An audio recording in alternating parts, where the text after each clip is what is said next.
Klik tombol berikut untuk mendapatkan update ilmu yang insya Allah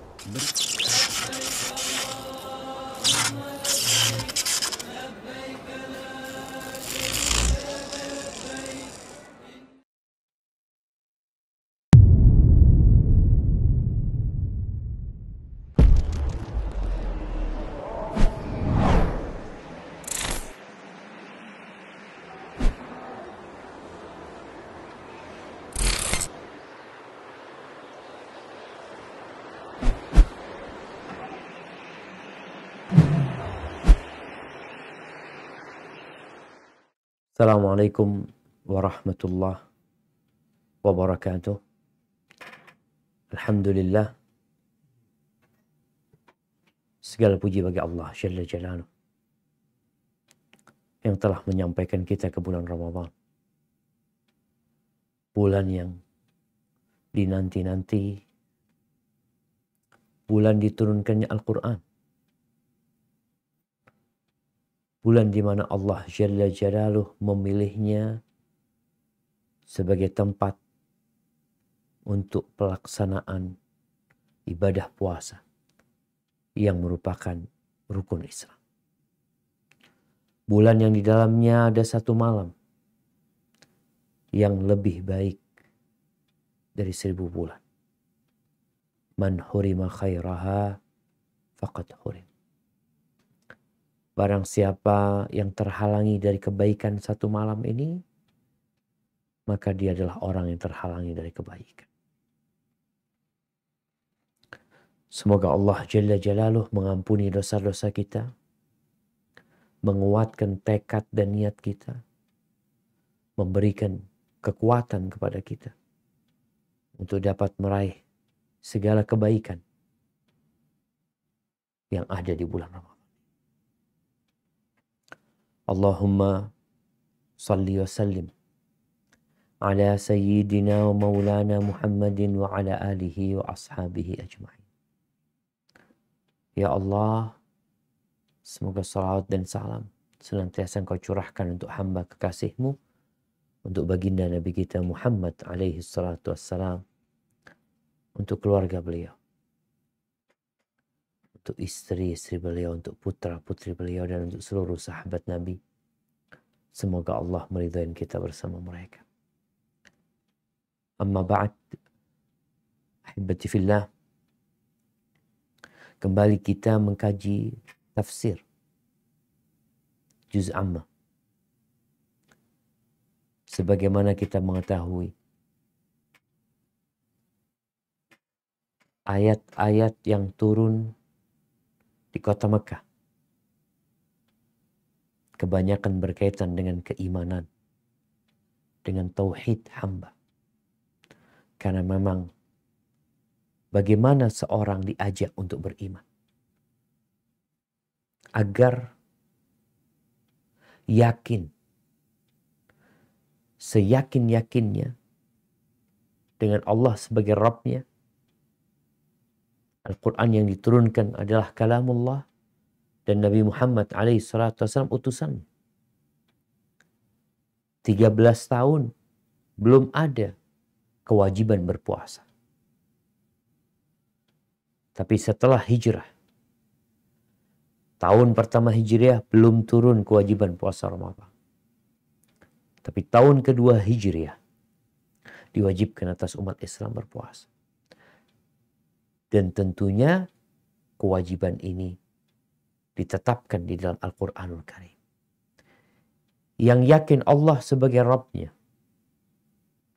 Islam sebagai agamanya, Nabi Muhammad SAW sebagai Nabi dan utusan Allah, maka akan mudah melaksanakan perintah-perintah Allah Azza wa Jalla. Terkadang kita mendapati sebagian umat Islam tidak berpuasa. Sholat juga enggak. Kita tahu syariat sholat disyariatkan ya setelah 10 tahun dari dakwah Nabi SAW. Kemudian puasa setelah hijrah sesampainya di kota Madinah An-Nabawiyah. Jadi penguatan iman ini menjadi menjadi cara utama untuk mengajak orang-orang yang nggak sholat, untuk orang-orang yang nggak puasa, agar nanti dia terdorong untuk ibadah puasa dengan sendirinya. Ketika dia tahu, ternyata ini kewajiban ya. Iya. Setelah imannya kuat. Maka semoga bulan Ramadan ini menguatkan keimanan kita, keyakinan kita. Karena bulan ini bulan Al-Quranul Karim. Dan kita mengkaji Al-Quranul Karim. Nah, silakan dilanjutkan. Barakallahu fiik. Lanjutan tafsir surat At-Takwir dari kitab Lubabut Tafsir min Ibni Katsir, karya Dr. Abdullah bin Muhammad Al-Utsai afidhullahu ta'ala. Dan firman-Nya Allah Azza wa Jalla, wa idzas suhufu nusyirat, dan apabila catatan-catatan amalan perbuatan manusia dibuka. Ad-Dhahhak berkata, setiap orang diberi catatannya dengan tangan kanan atau tangan kirinya. Sedangkan Qatadah mengemukakan, wahai anak Adam, kalian akan mengisinya lalu melipatnya. Dan setelah itu akan dibeberkan kepada kalian pada hari kiamat kelak.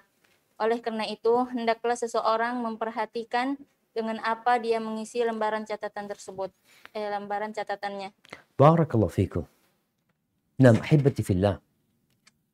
Sebagaimana telah disampaikan sebelumnya, bahwasanya ada 12 peristiwa yang akan terjadi. 6 diantaranya sebelum kiamat. Dan 6 setelah dibangkitkannya manusia. Adapun 6 yang setelah dibangkitkannya manusia, maka wa idzan nufusu zuwijat, ketika jiwa-jiwa dikelompokkan. Atau ketika jiwa-jiwa dikumpulkan bersama jasadnya. Wa idzal mau'udatu su'ilat bi ayyi dzambin qutilat, ketika bayi-bayi perempuan yang dikubur hidup-hidup ditanya. Ini nanti menunjukkan bahwasanya pada hari kiamat, tatkala hisab dimulai, kita tahu awal yang dihisab adalah sholat. Namun yang berkaitan dengan kezaliman antara manusia, awal yang akan dihisab adalah pembunuhan. Dan pembunuhan yang paling mengenaskan atau yang paling menjijikkan, yang paling buruk adalah tatkala seorang ayah membenamkan anaknya sendiri secara hidup-hidup. Maka itu akan menjadi persidangan yang pertama tentang yang berkaitan dengan kezaliman manusia terhadap manusia lainnya. Kemudian akan ada setelah itu pembagian suhuf, pembagian rapor. Hibati fillah. Kita sekarang di bulan Ramadan ini sedang mengisi rapot kita. Tapi mengisinya dengan suasana yang telah dikondisikan. Pintu-pintu neraka ditutup, pintu-pintu surga dibuka, setan-setan dibelenggu, sehingga gak terganggu. Allah Azza wa Jalla menyebutkan bahwa kelak manusia akan diberikan kitab amalannya dan dia menerima imma dengan tangan kanan atau tangan kirinya, lalu dikatakan kepada dia, Iqra kitab. Iqra. Baca. Kafa binafsika al-yawma 'alaika hisab. Kafa binafsika al-yawma 'alaika hasiba. Cukup engkau yang menghisab dirimu sendiri.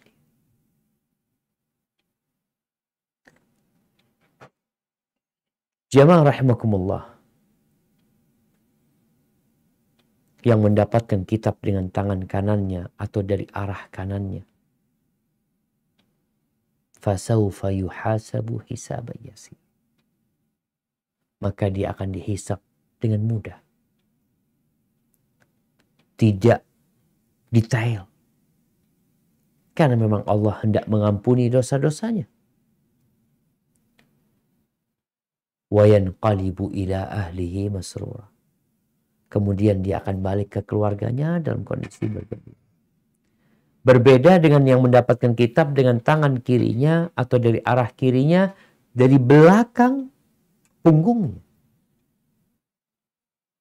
Proses pengambilannya aja itu sudah gak nyaman. Menunjukkan bahwa ada keburukan yang menanti dia. Fasawfa yad'u thubura. Dia akan menyesal, teriak-teriak, celaka. Celaka. Na'udzubillah. Maka ahibati fillah, Allah Azza wa Jalla mengatakan, ya ayyuhalladzina amanu taqullah wal tanzur nafsun ma qaddamat lighad. Wattaqullaha innallaha khabirum bima ta'malun. Wahai orang-orang yang beriman, bertakwalah kalian kepada Allah, dan hendaknya setiap jiwa itu memperhatikan apa yang dia amalkan untuk hari esok. Orang itu kalau tahu besok kita insya Allah mudik ya, apa yang akan dia persiapkan? Maka dia akan melihat kita mudik pakai apa. Oh, naik pesawat, berarti cari tiket pesawat. Juga dipelajari apa syarat ketentuannya. Karena kondisi pandemi seperti ini, ada beberapa aturan tambahan. Ditambah lagi ada aturan pemerintah nggak boleh mudik dari tanggal sekian sampai tanggal sekian. Orang itu akan mempersiapkan diri. Kemudian mau bawa apa? Mau berapa hari di sana? Segala yang dia perlukan, maka dia akan persiapkan. Itu perjalanan hanya sepekan. Perjalanan ya kadang kala sebulan lah mudik. 2 bulan.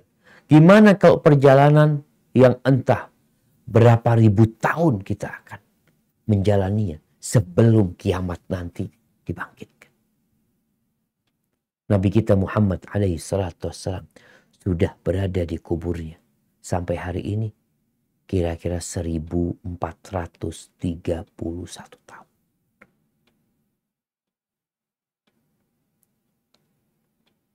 Oleh karena itu Nabi SAW ketika menguburkan jenazah, beliau mengingatkan, limithli hadza fa'iddu. Untuk yang seperti ini kalian persiapkan.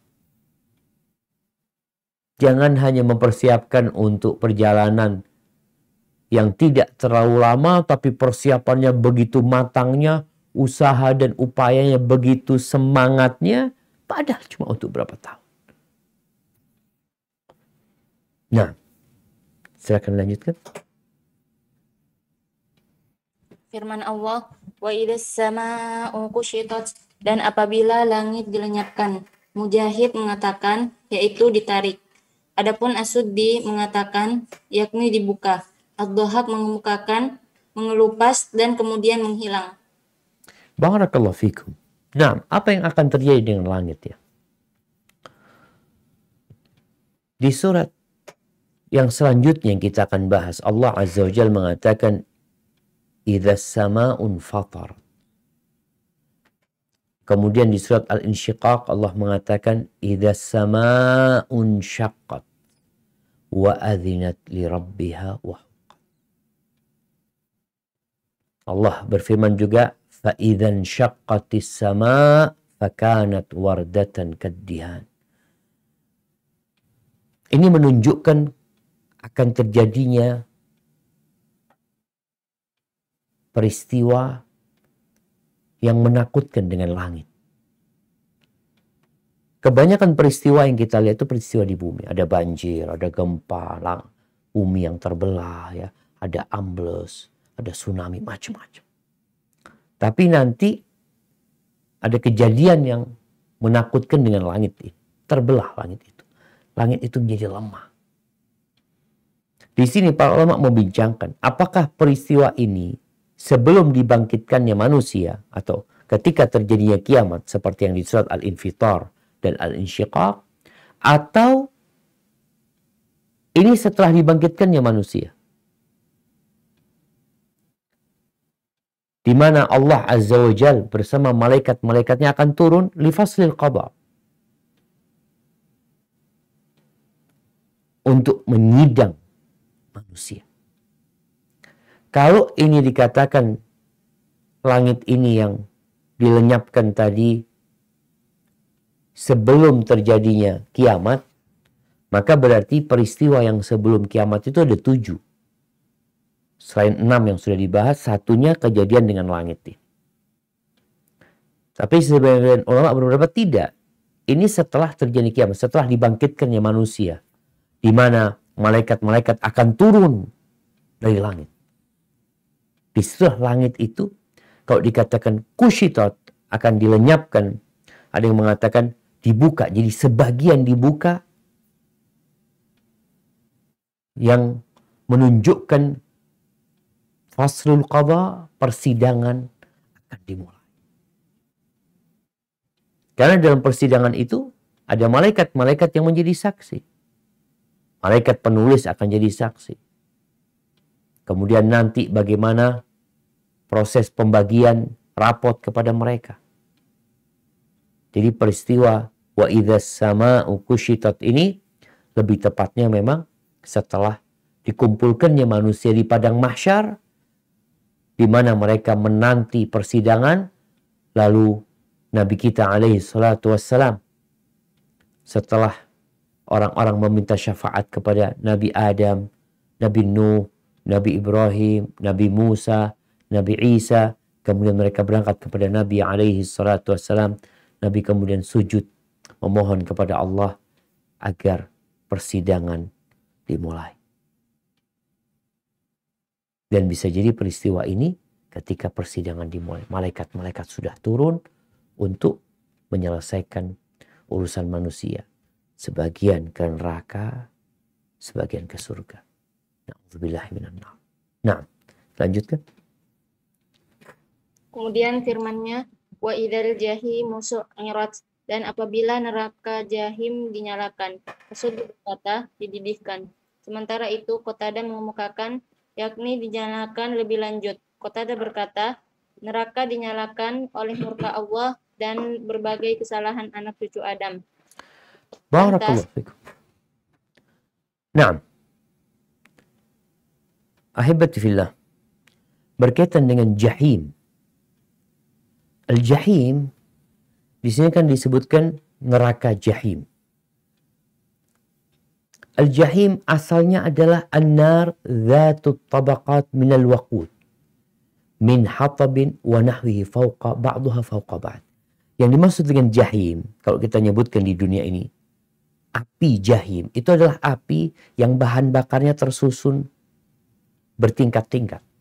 Ada kayu, mungkin ada batu bara, mungkin ada kapas, ada kadang-kala kita ngelihat ada plastik yang ditumpuk-tumpuk itu. Kemudian dibakar, itu namanya jahim. Lalu kalimat jahim ini menjadi alam, menjadi ya nama untuk neraka.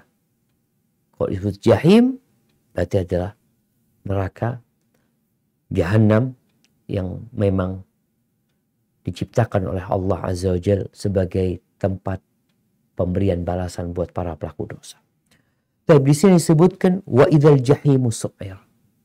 Ketika neraka jahim itu dinyalakan. Ada beberapa hadis yang sebagian ulama melemahkannya, bahwa neraka jahim ini dinyalakan merah pertama. 1000 tahun dia dinyalakan dalam kondisi merah menyala. Kemudian tambah 1000 tahun pula menjadi putih apinya. Kemudian setelah itu menjadi hitam. Maka neraka itu gelap kulit. Membakar dan gelap kulit. Taibah, di surat Al-Fajr dikatakan waji'a yawma idzin bi jahannam. Akan didatangkan neraka jahannam. Neraka itu dihidupkan dan neraka itu akan didatangkan. Karena kita akan melihat bentar lagi Allah mengatakan wa idzal jannatu uzlifat, ketika surga didekatkan. Na'udzubillah min dzalik jemaah. Berkaitan dengan neraka ini, sebagian orang kalau berbincang tentang neraka terkadang dijadikan bahan gurauan. Ada yang mengatakan, oh, neraka nanti banyak kawan-kawan di sana kita. Ahibati fillah. Rasulullah SAW menjelaskan tentang api neraka. Yu'ta bi'an'ami ahlil ardi min ahlil nar. Kalau akan didatangkan orang yang paling nikmat hidupnya di dunia, tapi dia penghuni neraka. Mungkin dia orang terkaya di dunia, yang memiliki segalanya, yang dikasih sehat badannya, yang makan enak, kekuasaan dan jabatannya membuat dia ditaati dan dipatuhi serta dihormatin dan dimuliakan. Kelak akan dicelupkan ke neraka. Satu celupan. Yang namanya celup itu masukkan kemudian dikeluarkan. Lalu ditanya orang ini, orang yang paling senang hidupnya di dunia, hal ra'aita khairan qat? Hal marra bika na'imun qat? Apakah engkau pernah melihat kebaikan? Apakah engkau pernah merasakan kenikmatan? Pernah lewat yang namanya kenyamanan hidup ini kepadamu? Dia mengatakan, la wallah. Tidak demi Allah. Gak pernah melihat kebaikan, gak pernah merasakan kenyamanan. Sama sekali. Artinya celupan itu melupakan dengan segala kenikmatan. Jadi kalau ada yang mengatakan di neraka ketemu sama fulan-fulan yang memang dia lihat kayaknya orang-orang ini bakal masuk neraka, dilihat amalannya, engkau akan tersiksa dengan dirimu sendiri dan engkau akan melaknat mereka, mereka pun akan melaknat diri. Na'udzubillah minan. Maka ingat ketika membaca Al-Quranul Karim, kemudian lewat ayat-ayat azab, berlindunglah kepada Allah dari azab. Lewat ayat-ayat rahmat, mintalah rahmat Allah. Baik, silakan dilanjutkan.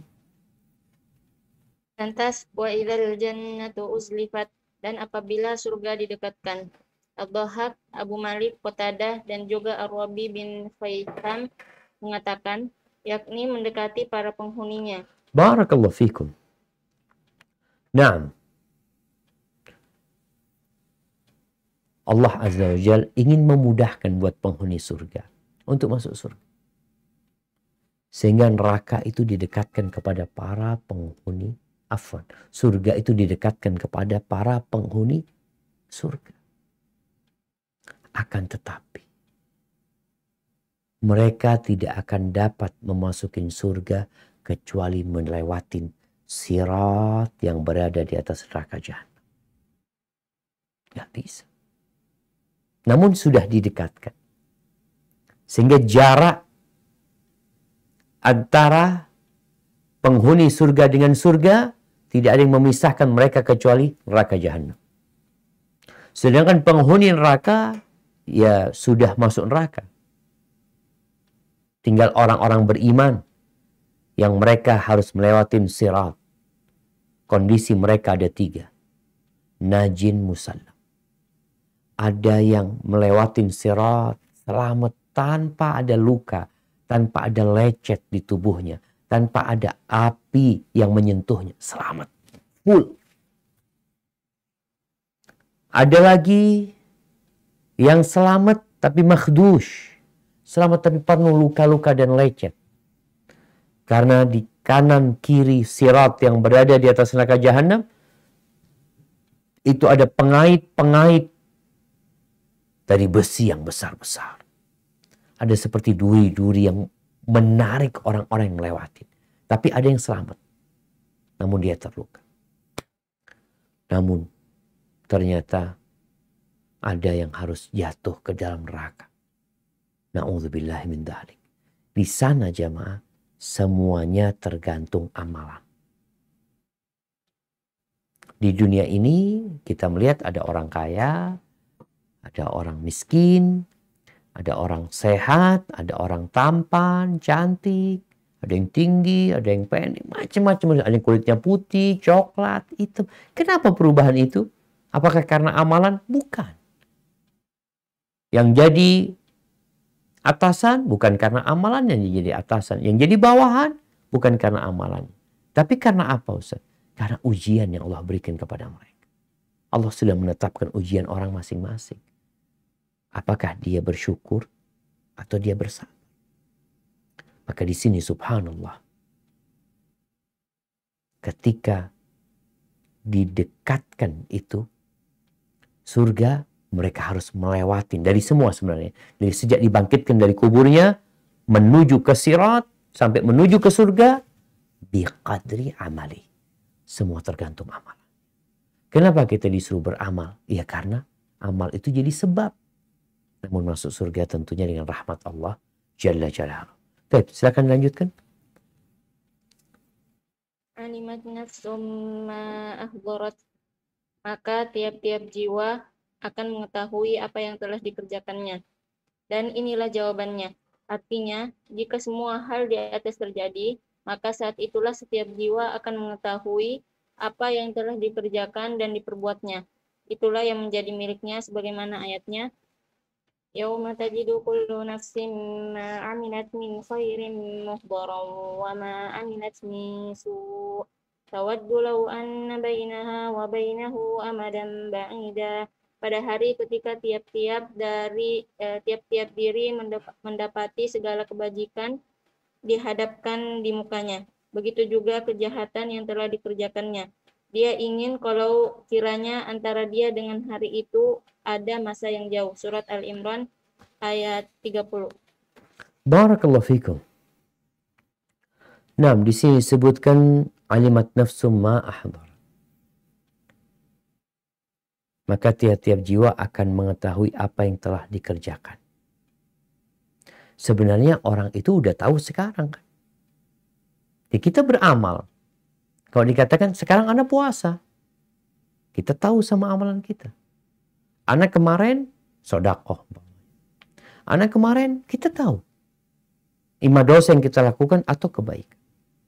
Namun pada hari itu, dia baru akan mengetahui dengan seyakin-yakinnya bahwa ternyata akan dapat balasan atas apa yang dia kerjakan. Pada waktu itu. Maka tatkala melihat, ketika orang-orang melihat neraka Jahannam, waji'a yawma idzin bi Jahannam. Apa kata Allah? Yawma idzi yatadzakkarul insan wa anna lahu dzikra yaqulu ya laitani qaddamtu li hayati. Itu yang akan terjadi. Kita tahu jemaah apa yang kita kerjakan.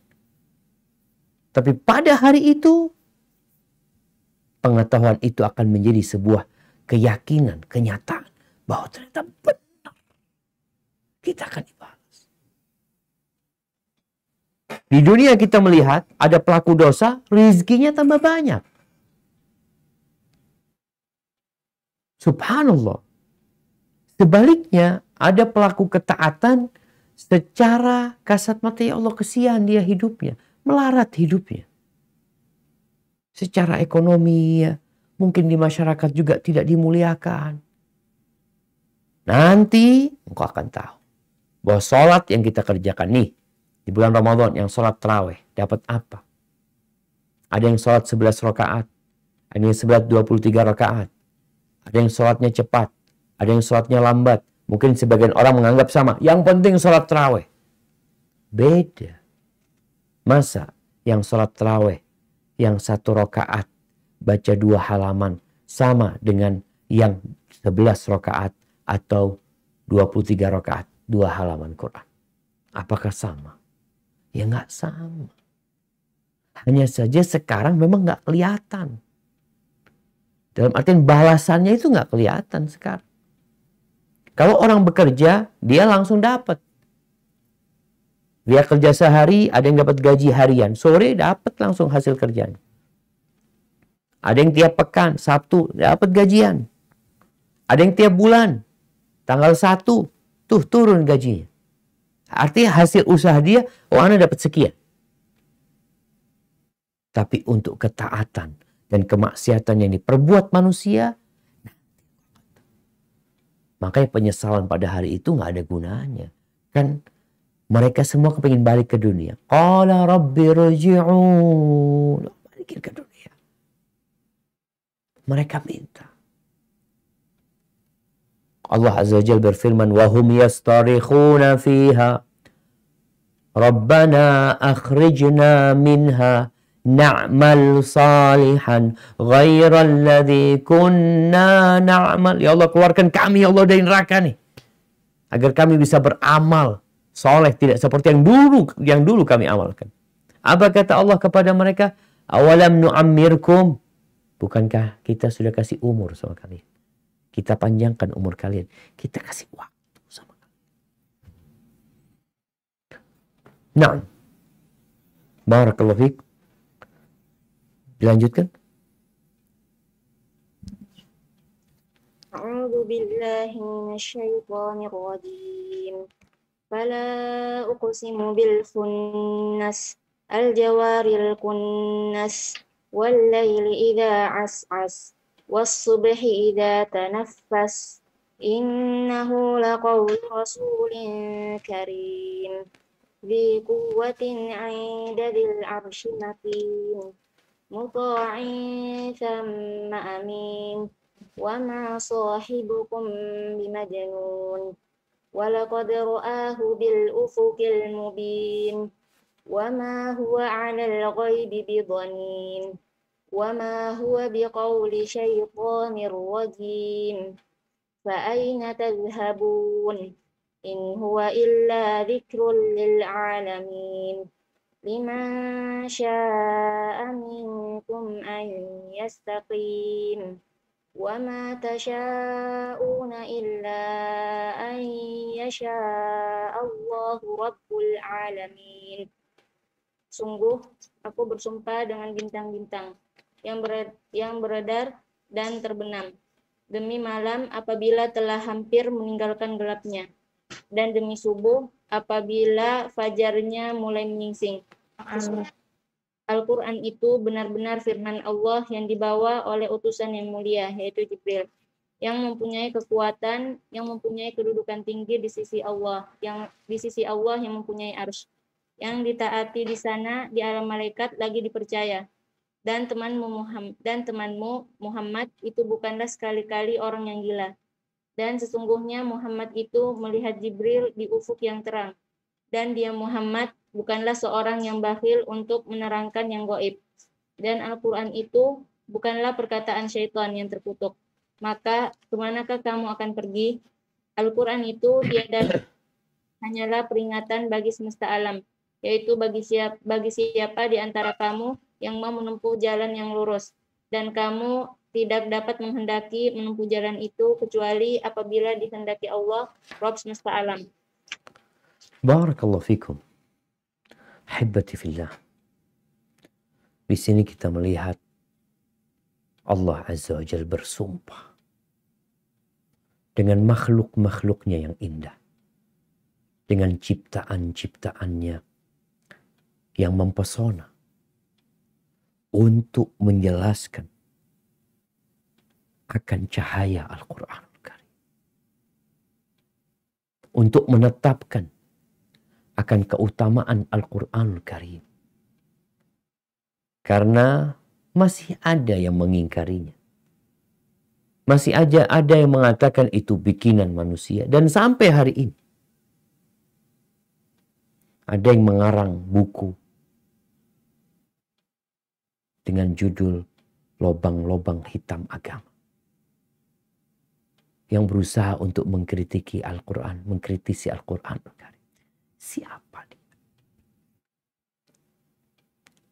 Apakah seperti Abu Lahab? Pantas Abu Lahab menentang. Abu Jahal juga, mereka kafir. Mereka nggak percaya bahwa Muhammad alaihissalam utusan Allah.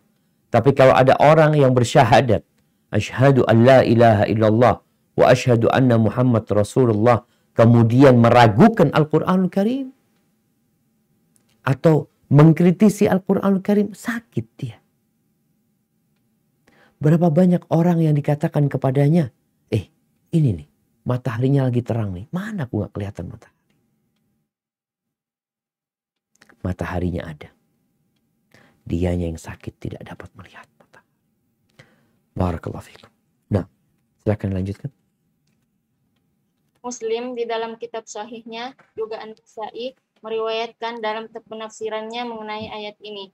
Dari Amr bin Haris radhiyallahu anhu, dia bertutur, aku pernah mengerjakan salat subuh di belakang Rasulullah sallallahu alaihi wasallam.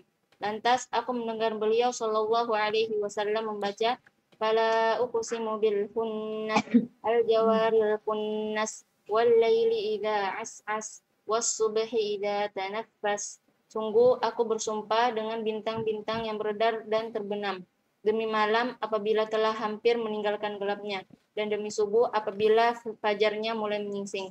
Ibnu Abi Hatim dan Ibnu Jarir meriwayatkan dari Ali, fala uqsimu bil khunnas al jawaril khunnas, sungguh aku bersumpah dengan bintang-bintang yang beredar dan terbenam. Dia mengatakan, yaitu bintang-bintang yang tersembunyi pada siang hari dan tampak di malam hari. Ibnu Jarir sendiri tawakuf, tidak menentukan sikap atau pendapatnya pada maksud ayatnya bil khunnas al jawaril khunnas, dengan bintang-bintang yang beredar dan terbenam. Apakah ia itu bintang atau kijang dan sapi liar? Dia mengutarakan kemungkinan semua itu yang dimaksudkan. Barakallahu fikum. Subhanallah syamaah. Di sini Allah bersumpah. Dengan apa? Bil khunnas. Al-jawaril kunnas. Pendapat kebanyakan para ulama yang dimaksud adalah bintang-bintang. Tapi bisa jadi maknanya juga disebutkan kijang. Atau disebutkan sapi liar. Manapun, yang jelas Allah bersumpah dengan kebesaran dan kekuasaan ciptaan. Mungkin yang lebih cocok adalah bintang. Karena setelahnya Allah bersumpah dengan malam. Dan setelahnya Allah bersumpah dengan subuh. Yang mana bintang-bintang itu terlihat di malam hari. Dan tatkala subuh tiba, maka mentari akan mengusir bintang-bintang tersebut. Artinya tidak terlihat kembali. Dan disebutkan juga bahwa Nabi SAW membaca surat ini ketika subuh. Kita tahu bahwasanya dianjurkan. Kalau surat subuh itu membaca dari tiwal mufassal. Baik itu dari Al-Hujurat atau Qaf sampai ke Amma Yatasaalun. Adapun di waktu Isya itu dianjurkan untuk baca dari Amma Yatasaalun sampai ke Ad-Duha. Awsatul Mufassal. Tapi terkadang beliau membaca ketika subuh itu Awsatul Mufassal. Sehingga kita tatkala menjadi imam perlu sekali-kali membaca yang panjang-panjang, sekali-kali kita baca dari juz Amma sampai ke Ad-Duha tadi. Nah, silakan dilanjutkan. Firman Allah Azza wa Jalla, wal laili idza as'as, demi malam apabila telah hampir meninggalkan gelapnya. Mengenai ayat ini terdapat dua pendapat. Pertama, tatkala datang dengan kegelapannya. Mujahid mengatakan maksudnya menjadi gelap. Kedua, Ali bin Abi Thalha dan Al-Aufi menukilkan makna dari Ibnu Abbas, idza as'as, apabila telah hampir meninggalkan gelapnya, yakni jika malam telah berlalu. Demikian pula yang dikemukakan oleh Mujahid, Qatadah dan Ad-Dhahak juga menjadi pilihan Ibnu Jarir, bahwasanya yang dimaksud dengan firman-Nya idza as'as, apabila telah hampir meninggalkan gelapnya, yakni jika malam telah pergi lalu meninggalkan. Hal itu didasarkan pada firman-Nya was-subhi idza tanaffas, dan demi subuh apabila fajarnya mulai menyingsing, yakni bersinar. Hal itu juga berdasarkan kepada ungkapannya seorang penyair, hatta idza subuhu lahu tanaffasa wanjaba anha lailuha wa as'asa. Sehingga apabila waktu subuh sudah menampakkan sinarnya, sementara malamnya telah meninggalkan gelapnya, yakni telah pergi. Menurut saya, yang dimaksud dengan firman Allah idza tanaffas ialah jika malam telah tiba, meskipun penggunaannya bisa juga untuk pengertian meninggalkan. Tetapi pengertian tiba di sini lebih cocok. Baik, afwan, ini diperbaikin dulu. Menurut saya yang dimaksud dengan firman Allah idza tanaffas, itu yang betul idza as'as, karena ini masih berbicara tentang wal-laili idza as'as. Tolong diperbaiki. Dibaca lagi. Menurut saya yang dimaksud dengan firman Allah, menurut saya yang dimaksud dengan firman Allah idza as'as ialah jika malam telah tiba, meskipun penggunaannya bisa juga untuk pengertian meninggalkan. Tetapi pengertian tiba di sini lebih cocok, seakan-akan Allah Jalla Jalaluh bersumpah dengan malam dan kegelapannya jikalau tiba, dan dengan waktu pagi dan cahayanya jika terbit. Sebagaimana firman-Nya berikut, "Wal-laili idza yaghsha wan-nahari idza tajalla." Demi malam menutupi cahaya siang, dan siang apabila terang benderang. Surat Al-Lail ayat 1. barakallahu fikum. Nah, di firman Allah wal-laili idza as'as disebutkan ada dua pendapat. As'as maksudnya ketika malam itu sedang datang dengan kegelapan, atau maknanya ketika kegelapan malam itu hendak pergi. Jadi waktu subuh. Mana yang jadi pilihan Ibnu Katsir? Ibnu Katsir lebih memilih ketika malam itu datang, bukan ketika malam itu pergi. Subhanallah jemaah. Mereka berusaha mencari kebenaran. Mana yang dimaksud? Mereka datangkan dalil-dalil bahwasanya Allah itu bersumpah dengan malam dan bersumpah dengan siang sebenarnya. Jadi berarti ketika malam datang, as-as itu lebih tepat ketika malam itu sedang datang. Seperti itu. Barakallahu fiik. Nah, silakan lanjutkan. Dan firman Allah tabaraka wa ta'ala, "Was-subhi idza tanaffas," dan demi subuh apabila fajarnya mulai menyingsing, yakni jika telah terbit, dan firman-Nya Barakallahu fiikum. Nah, ini kemudian Allah berfirman tentang subuh. Was-subhi idza tanaffas. Subuh ketika bernafas. Ya. Dengan terbitnya matahari itu, terbitnya fajar, kehidupan itu bermula. Yang di malam hari itu sunyi senyap. Ketika fajar tiba, kita melihat pasar mulai ramai. Orang-orang yang berangkat ke sawah. Suara burung juga mulai terdengar. Ini perubahan malam dan malam ke siang ini ada tanda-tanda kebesaran Allah Azza wa Jalla. Inna fi ikhtilafil laili wan nahar la ayat. Ada tanda-tanda di situ. Maka Allah bersumpah untuk menunjukkan kebesarannya. Tapi sayang kita kadangkala ya karena rutinitas seperti yang kita lakukan, subuh, sholat, pulang, berangkat kerja, dia lupa melihat kejadian alam ini sebagai bentuk kebesaran Allah Azza wa Jalla yang seharusnya kita ingat. Kita yang hidup pun akan mati. Sebagaimana malam itu akan berganti dengan siang. Siang pun akan pergi dan diganti dengan malam hari. Maka semoga bulan Ramadan ini kita bisa membaca Al-Quran Karim sambil merenungkan dan mentadabburinya. Barakallahu fiik. Nah, silakan lanjutkan. Dan firman-Nya, "Innahu laqaulu rasulin karim." Sesungguhnya Al-Quran itu benar-benar firman Allah yang dibawa oleh utusan yang mulia, Jibril. Yakni sesungguhnya Al-Quran ini adalah yang disampaikan oleh utusan yang mulia, yaitu malaikat yang sangat mulia, yang mempunyai bentuk yang baik dan indah dipandang. Dia adalah Jibril alaihissalam. Demikian yang dikatakan oleh Ibnu Abbas, Asy-Sya'bi, Maimun bin Mihran, Al-Hasan, Qatadah, Ar-Rabi bin Anas, Ad-Dhahhak, dan sahabat lainnya. Barakallahu fikum. Naam. Di sini penyebutan innahu laqaulu rasulin karim.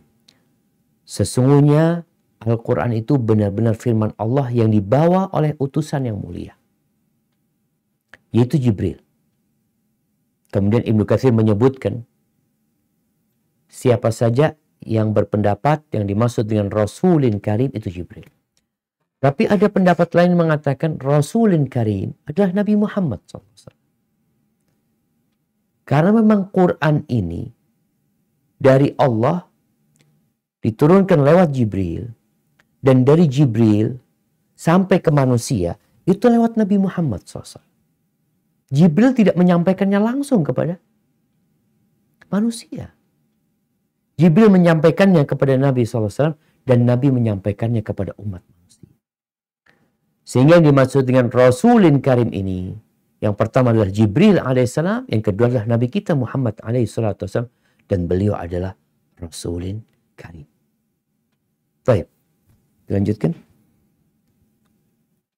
Dzi quwwatin, yang mempunyai kekuatan, yakni seperti firman-Nya, 'allamahu syadidul quwa dzu mirratin, yang diajarkan kepadanya oleh Jibril yang sangat kuat, yang mempunyai akal yang cerdas. Surat An-Najm ayat 5-6. Yakni mempunyai tubuh yang kuat dan kekuatan serta perbuatan yang sangat dahsyat. Barakallahu fikum. Naam. Ini Al-Imam Ibnu Katsir menjelaskan bahwa yang dimaksud dengan Rasulun Karim adalah Jibril alaihissalam. Bagaimana kalau dimaksud juga Nabi kita Muhammad alaihissalam? Dzi quwwah. Dikatakan beliau mempunyai kekuatan. Nah, kekuatan yang diberikan kepada Nabi SAW adalah penjagaan Allah kepadanya. Wallahu ya'simuka minan nas. Allah jaga Nabi alaihissalam. Tapi mungkin lebih condong Ibnu Katsir atau bahkan beliau tetapkan bahwa yang dimaksud adalah Jibril. Dan kita tahu bagaimana Jibril alaihissalam. Secara tubuh dia memiliki situmi ajana. 600 sayap. 600 sayap. Satu janah aja itu sudah menutupin ufuk. Bagaimana besarnya Jibril alaihissalam. Dia yang diperintahkan oleh Allah Azza wa Jal untuk mencabut kampungnya Nabi Lut alaihissalam. Ketika Nabi Lut sudah meninggalkannya, Sodom dan Gomorrah, dicabut dengan sayapnya kemudian diangkat. Dan banyak adab-adab yang ditimpakan kepada kaum-kaum sebelum Nabi Muhammad SAW. Di situ juga ada peran Jibril yang ditugaskan oleh Allah. Dia benar-benar dzi quwwah. Baik. Lanjutkan.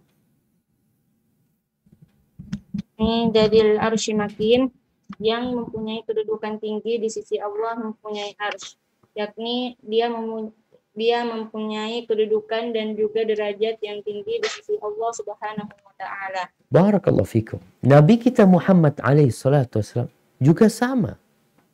Inda dzil arsy makin.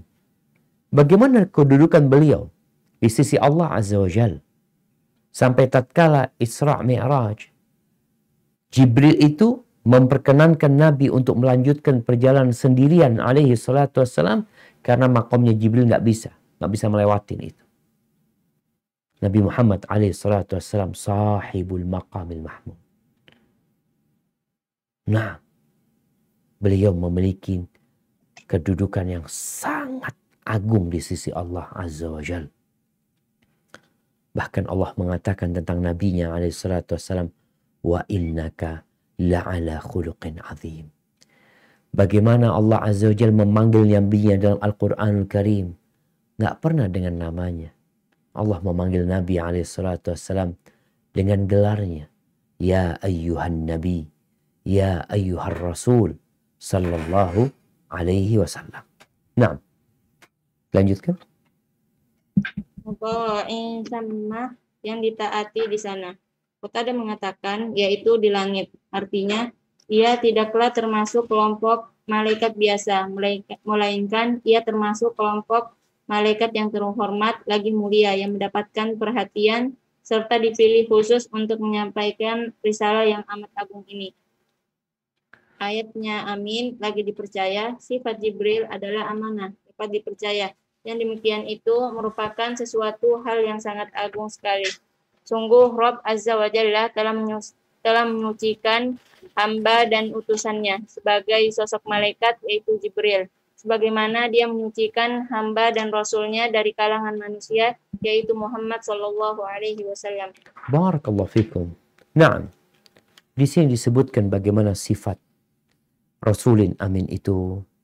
Yang pertama dzi quwah, yang kedua inda dzil arsy makin, yang ketiga muta'in, yang ditaatin ya. Kemudian yang keempat amin, dia adalah ma'mun. Amin ini dari asal kata ma'mun, yang dipercaya dia sebenarnya. Dikasih amanah. Yang kau dikasih tugas, melaksanakan.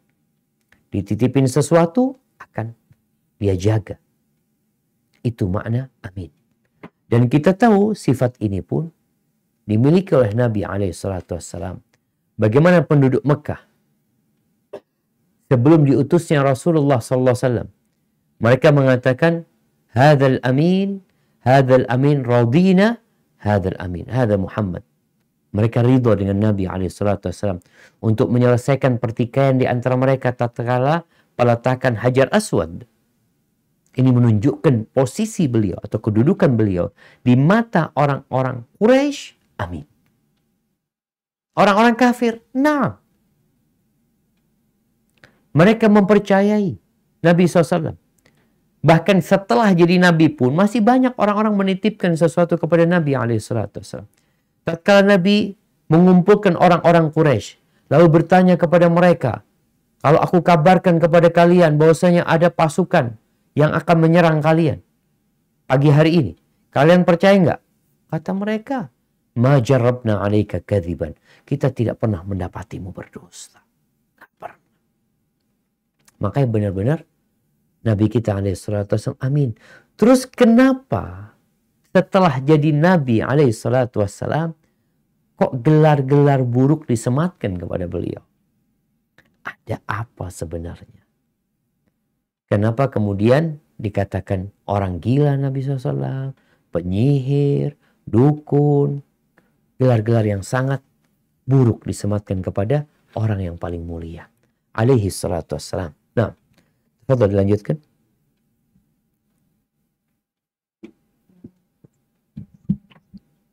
Sungguh Rabb Azza wa Jalla penyucian tersebut melalui firman-Nya Subhanahu wa taala ini, wa ma sahibukum bimajnun, dan temanmu Muhammad itu bukanlah sekali-kali orang yang gila.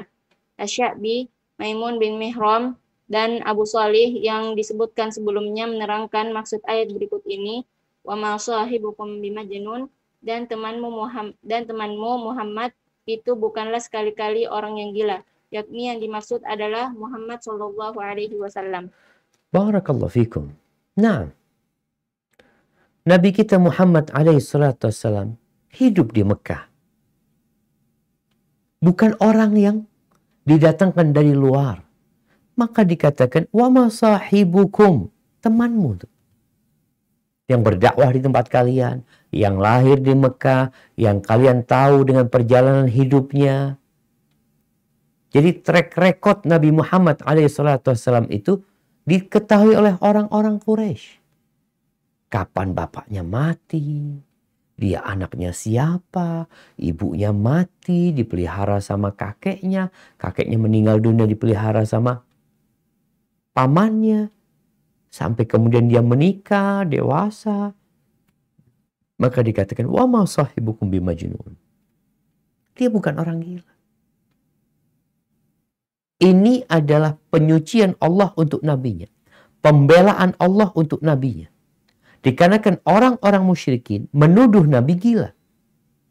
Sampai-sampai mereka mengatakan, ya ayyuhalladzi nuzzila alaihi dzikru innaka lamajnun. Mereka mengatakan, wahai yang diturunkan kepadanya az-zikr, engkau benar-benar orang. Maka Allah sebutkan, wa ma sahibukum bimajnun. Majnun ini ada dua. Gila itu ada dua. Gila saraf, ada gila dikarenakan kemasukan jin, kerasukan. Nabi tidak. Barakallahu fiik. Nah.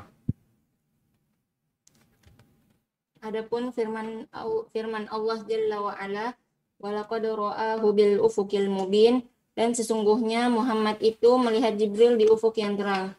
Nabi Muhammad betul-betul melihat Jibril yang mendatanginya membawa risalah dari Allah dengan penampilan aslinya yang diciptakannya mempunyai 600 sayap bil ufuqil mubin, di ufuk yang terang, yakni benar-benar nyata sebagai penglihatannya yang pertama kali. Barakallahu fikum. Kita tahu Nabi SAW melihat Jibril 2 kali.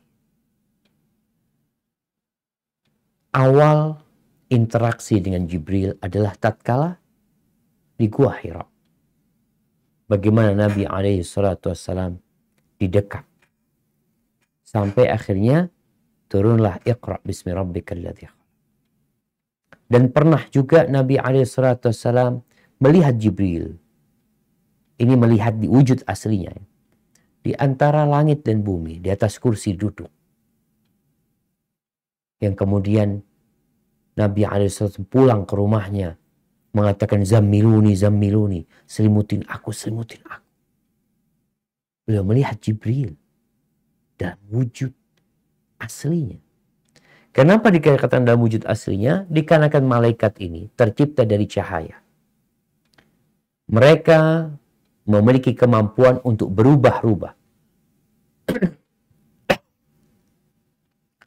Sesuai dengan yang Allah izinkan. Kadangkala berubah menjadi manusia. Dalam wujud sebagian sahabat Al-Kalbi. Atau Dihya Al-Kalbi. Kadangkala Jibril datang dalam wujud manusia yang tidak dikenal. Nggak ada orang kenal. Wujudnya siapa nggak tahu. Tapi dia dalam wujud manusia. Dan Nabi telah melihatnya dengan nyata. Bukan cerita. Walaisal khabaru kal mu'ayana. Cerita itu nggak sama dengan melihat langsung. Ini untuk menunjukkan bahwa apa yang disampaikan Nabi SAW itu benar. Dia bukan orang gila. Dia dapat wahyu beneran. Barakallahu fikum. Nah, dilanjutkan. Dan firman Allah tabaraka wa ta'ala, wa ma huwa 'alal ghaibi bidhanin, dan dia Muhammad bukanlah seorang yang bakhil untuk menerangkan yang gaib. Yang maksudnya Muhammad itu tidaklah pantas dituduh bakhil terhadap apa yang telah diturunkan kepada dirinya. Di antara mereka ada yang membaca dengan menggunakan huruf dot yang berarti orang yang kikir, tetapi justru beliau Shallallahu Alaihi Wasallam selalu menerangkan kepada setiap orang.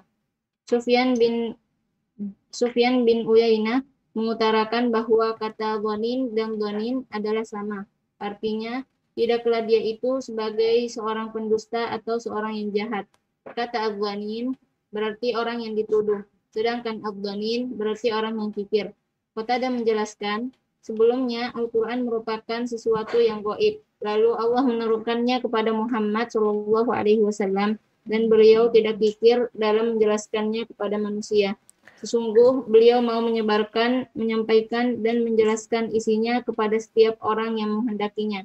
Demikian itu pula yang dikemukakan oleh Ikrimah, Ibnu Zaid, dan beberapa ulama lainnya. Barakallahu fikum.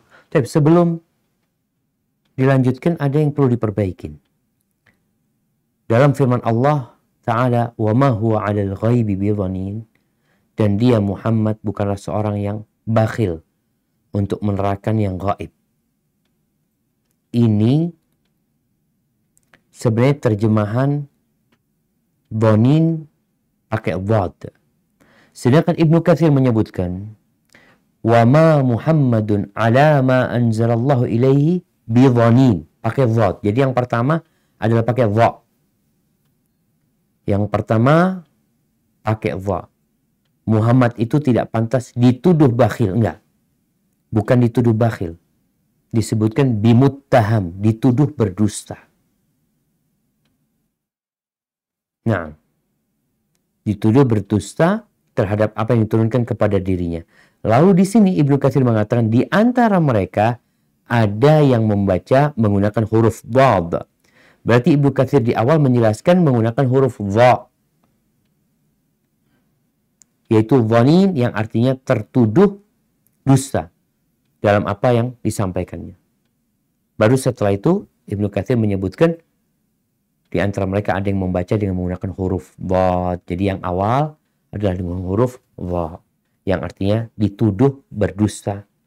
Kalaupun dituduh bakhil, ini bakhil nanti makna selanjutnya yang pakai dhad. Ya, silakan dilanjutkan. Nah, Bacaan kata ghanin dengan huruf dhad. Dapat saya katakan, keduanya mutawatir dan maknanya sahih. taib. Ini berarti fillah. Kalau bicara dhanin yang artinya muttaham, tertuduh, dituduh berdusta, atau dhanin bakhil. Jadi orang-orang kan memang menuduh Nabi ini bikin-bikin. Maka Allah berikan pembelaan bahwa saya enggak. Cerita-cerita gaib yang diceritakan itu bukan ngarang. Cerita tentang masa lalu. Cerita tentang yang akan datang. Dan terbukti sekarang kita lihat. Apa yang diceritakan oleh Nabi SAW tentang yang akan datang kita merasakan. Dan kita mendapatinya. Bagaimana Nabi SAW mengatakan di antara tanda kiamat nanti orang-orang Arab yang ya pakai baju sekedarnya, nggak pakai alas kaki, mereka akan berlomba-lomba, berkompetisi, membuat gedung-gedung pencakar langit. Kita lihat sekarang gedung-gedung tinggi di sana. Subhanallah. Ini menunjukkan bahwa apa yang beliau sampaikan adalah kebenaran. Jadi nggak tertuduh beliau. Kalau dikatakan bakhil, dhanin, beliau pikir enggak, beliau sampaikan semuanya. Hanya saja karena beliau ini menyampaikan itu atas dasar wahyu, bukan atas keinginan. Berbeda dengan paranormal. Jadi kan Allah sebutkan, wa ma huwa biqauli kahin. Quran ini bukan ucapan kahin, paranormal, bukan. Paranormal itu baru akan menyampaikan sesuatu kalau dikasih fulus. Ada biaya yang dikeluarkan. Sedangkan Nabi SAW, qul ma as'alakum alaihi ajr. Aku nggak minta balasan. Tapi memang Nabi itu menyampaikan atas dasar wahyu. Kalau paranormal, ya siapa yang datang dia kasih berita. Akan terjadi ini, itu. Yang penting ada fulusnya. Maka tentunya berbeda. Yang disampaikan Nabi SAW. Wa ma yantiqu anil hawa. In huwa illa wahyu yuha. Jadi kadang-kala memang wahyu itu terlambat datangnya. Karena memang beliau menunggu datangnya wahyu. Bukan ngarang dari dirinya sendiri sallallahu alaihi wasallam. Nah, dilanjutkan. Dan firman Allah Jalla Jalaluh, wa ma huwa biqauli syaitanir rajim, dan Al-Quran itu bukanlah perkataan syaitan yang terkutuk. Maksudnya, Al-Quran itu bukan merupakan ucapan syaitan yang terkutuk. Artinya, syaitan tidak akan mampu mengembannya dan tidak juga menghendakinya serta tidak pantas baginya untuk mendapatkannya. Sebagaimana firman-Nya, wa ma tanazzalat bihi syayatin wa ma yanbaghi lahum wa ma yastati'un innahum 'anis sam'i lama'zulun. Dan Al-Quran itu bukanlah dibawa turun oleh syaitan-syaitan dan tidaklah patut mereka membawa turun Al-Quran itu. Dan mereka pun tidak akan puasa. Sesungguhnya mereka benar-benar dijauhkan daripada mendengar Al-Quran itu. Surat Asy-Syu'ara ayat 210-212. Barakallahu fikum. Naam jemaah, berkaitan dengan informasi masa depan, cerita-cerita gaib yang akan terjadi. Setan itu dulu memang mencuri berita langit. Sebagaimana Allah ceritakan di surat Jin. Jin sendiri mengatakan, wa anna lamasna as-samaa'a fawajadnaha muli'at harasan syadidan wa syuhuba. Kita dapetin langit nih dijaga dengan penjagaan yang sangat ketat. Wa anna kunna naq'udu minha maqa'ida lis-sam. Dulu kita biasa tuh, mungkin berangkat ke planet ini kemana dia cari berita-berita langit. Adapun sekarang yang mencuri-curi berita langit, dia akan binasa. Akan dilempar dengan bintang-bintang kepada mereka. Maka disebutkan ini bukan ucapan setan. Dan sejatinya mereka itu tahu mana ucapan setan, ucapan jin tadi, dan mana syair. Kan Allah mengatakan, wa ma huwa biqauli syair. Itu bukan ucapan penyair. Wa la biqauli kahin. Juga bukan ucapan dukun yang dapat dari setan. Maka Allah sebutkan di sini, wa ma huwa biqauli syaitanir rajim. Enggak, bukan. Dan kalian bisa membedakan sebenarnya. Oleh karena itu, setelah ayat ini apa kata Allah Azza wa Jalla?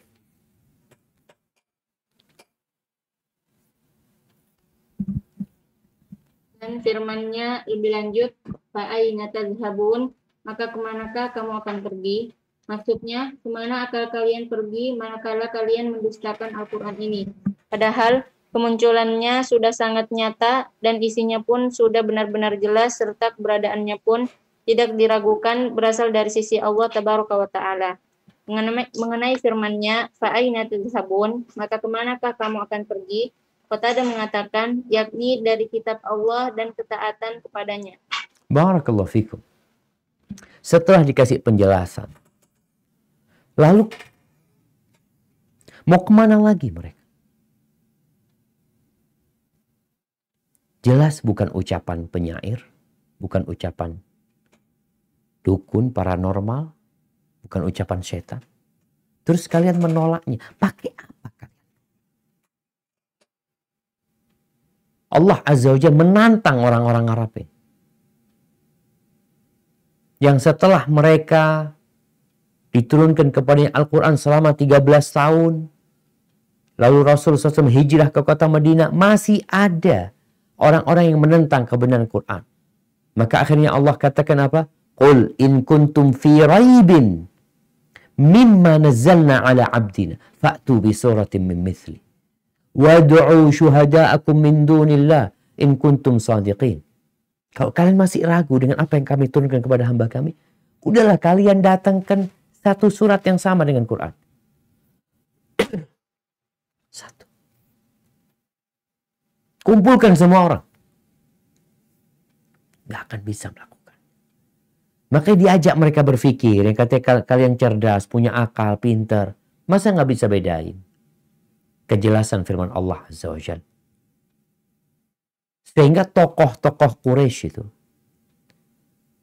di antaranya Al-Walid bin Mughirah, dia orang yang paling pandai dalam berpantun, dalam berpuisi. Orang terhormat di kota Mekah. Secara kekayaan orang kaya. Ketika dia datang kepada Nabi SAW mendengarkan Al-Quranul Karim, dia menyebutkan tentang keutamaan Quran. Bagaimana dia manis, ya, bawahnya itu subur, atasnya itu berbuah, masya Allah, enak Quran itu. Katanya enggak, aku pernah dengarkan, aku itu tahu sama syair-syairnya jin, syair-syairnya manusia, ini bukan. Bukan. Terus apa? Ya bukan. Sampai akhirnya mereka bersepakat untuk mensifati Nabi SAW sahir, penyihir aja. Karena dia memisahkan orang tua dari anaknya, suami dari istrinya, istri dari suaminya. Maka mereka menyematkan hal itu kepada Nabi SAW. Itu peristiwa tatkala jemaah haji mau datang ke kota Mekah. Agar omongan orang-orang Mekah ini tidak kontradiktif. Tapi mereka satu kata. Tapi Allah katakan, fa'aina tadhhabun, ya sudah mau kemana lagi kalian? Nah, lanjutkan.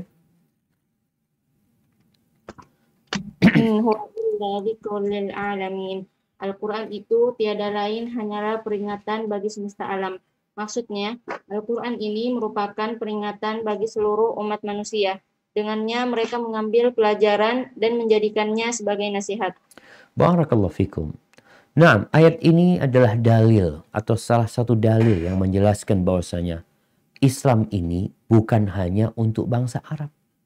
Bukan. Disebutkan di sini.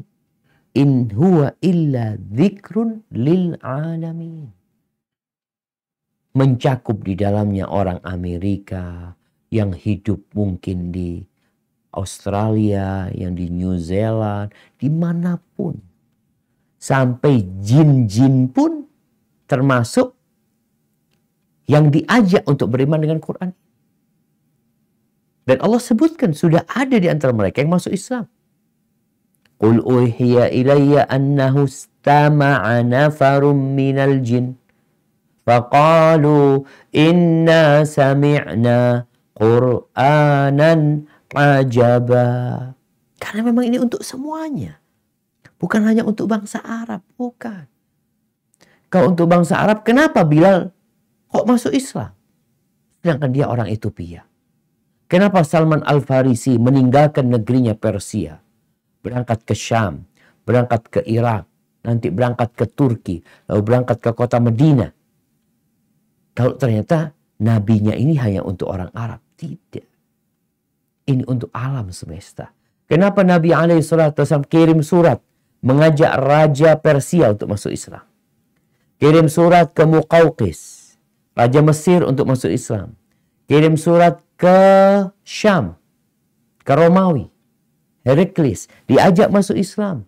Kirim surat juga ke Ethiopia, ke Habasyah, diajak masuk Islam. Karena Islam ini untuk alam semesta. Barakallahu fikum. Nah.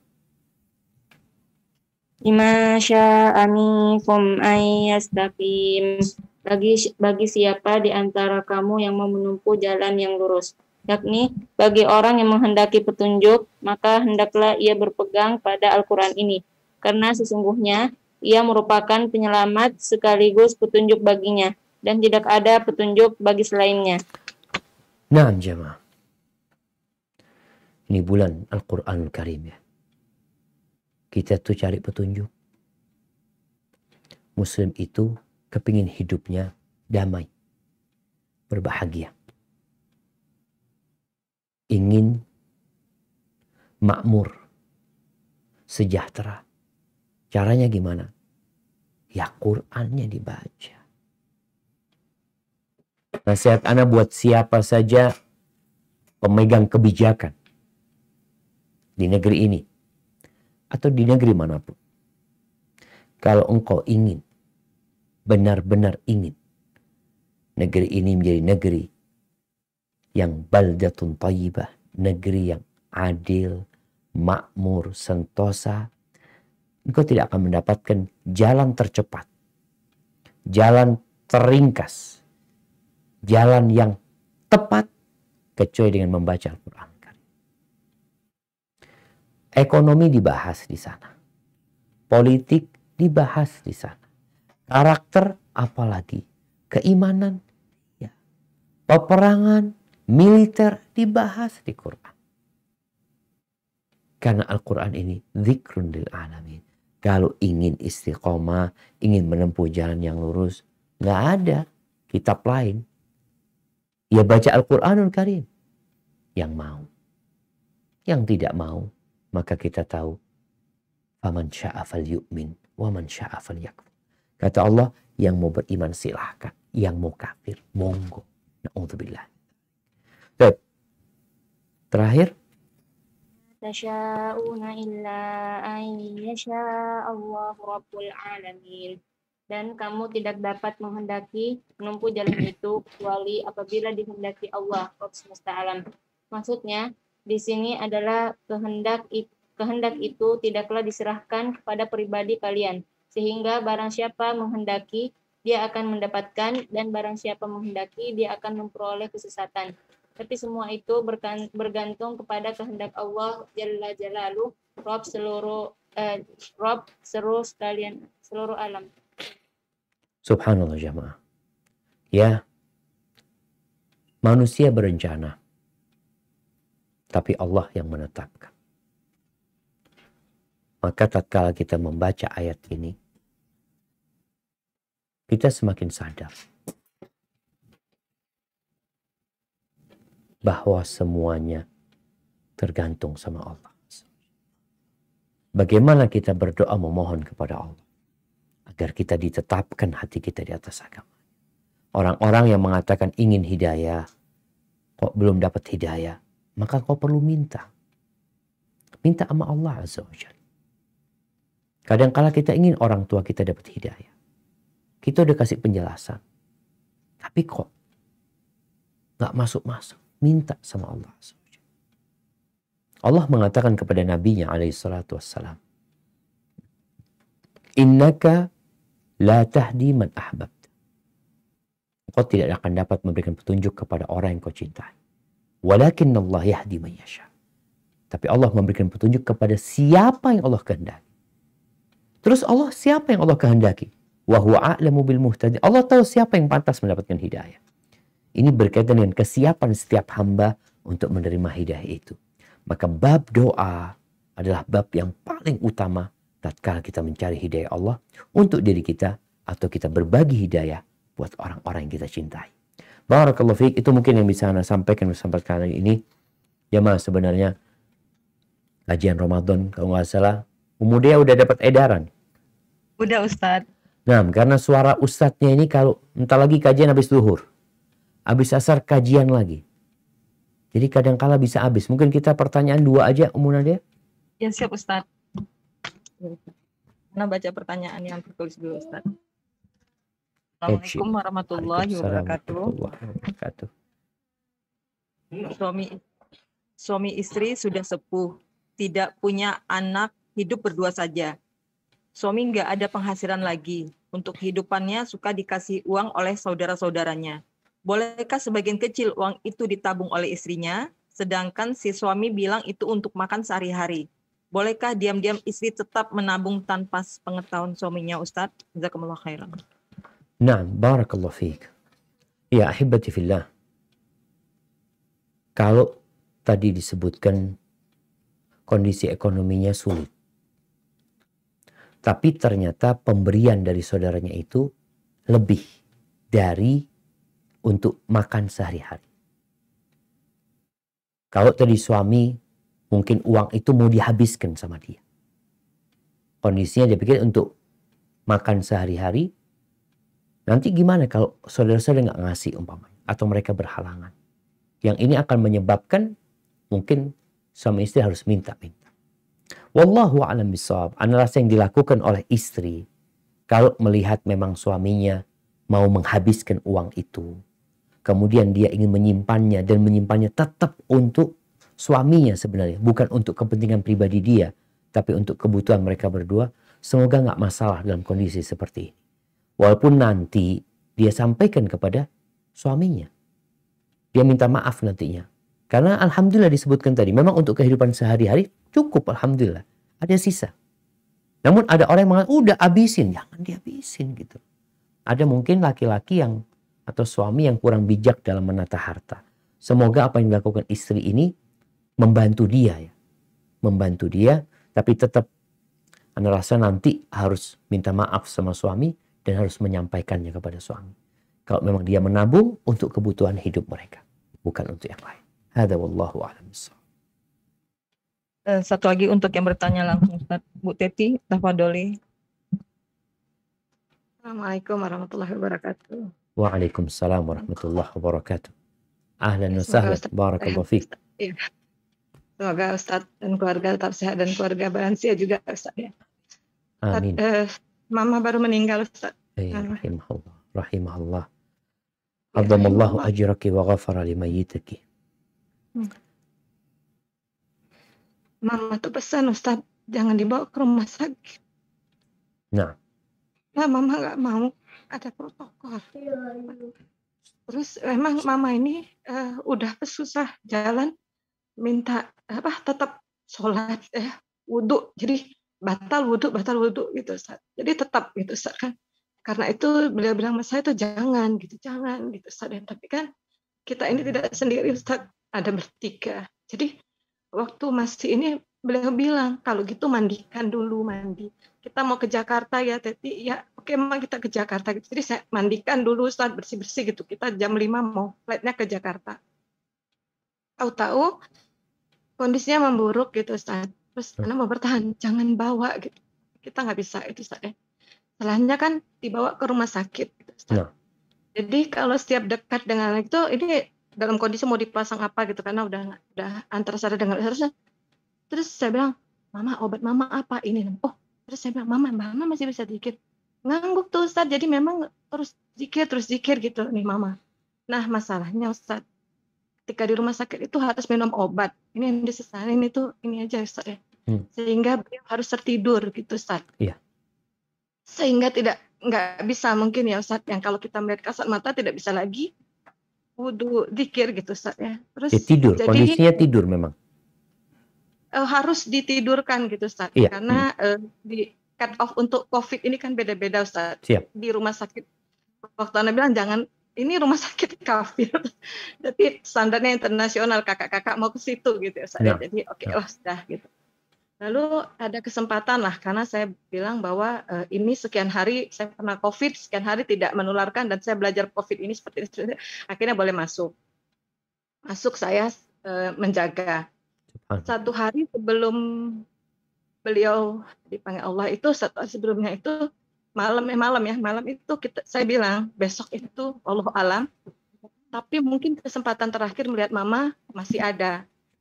Jadi kita ini bertiga, tolong yang satu masuk terakhir, tolong ditalkin gitu Ustaz ya.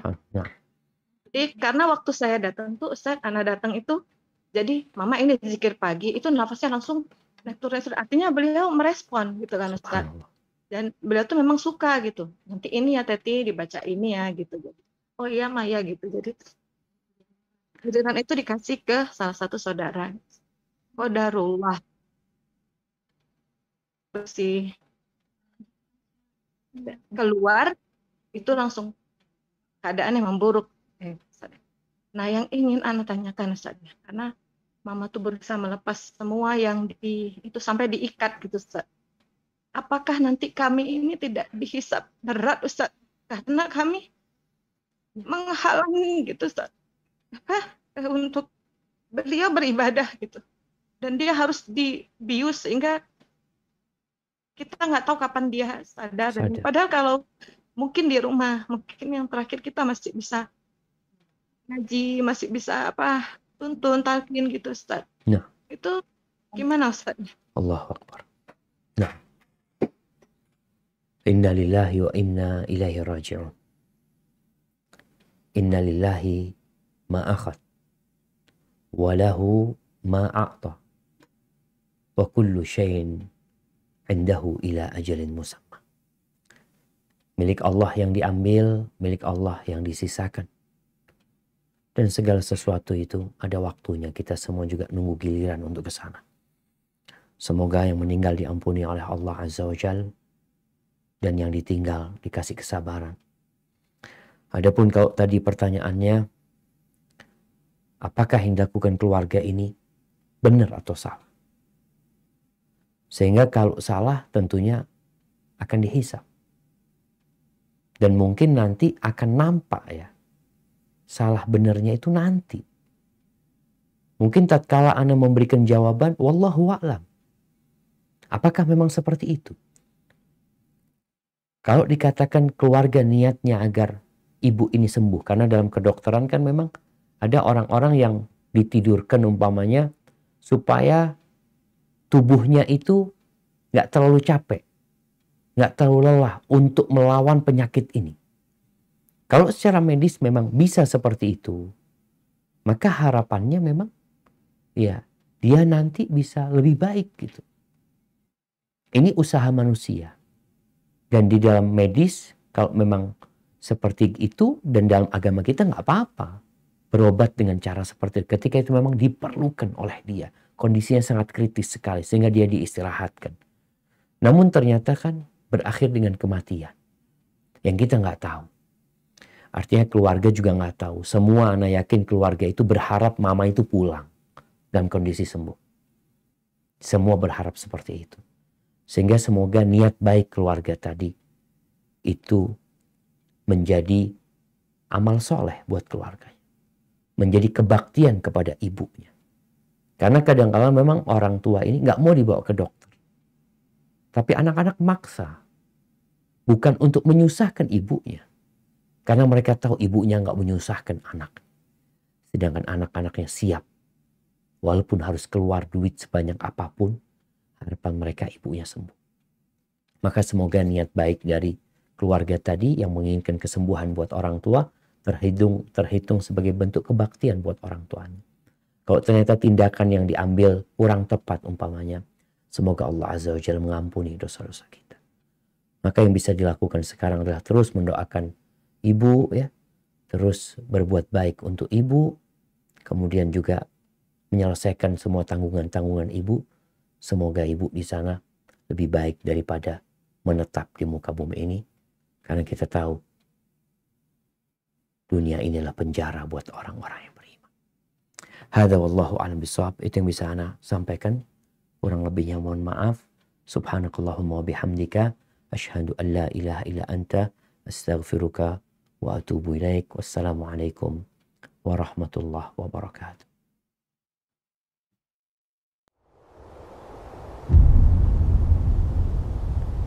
Klik tombol berikut untuk mendapatkan update ilmu yang insya Allah bermanfaat.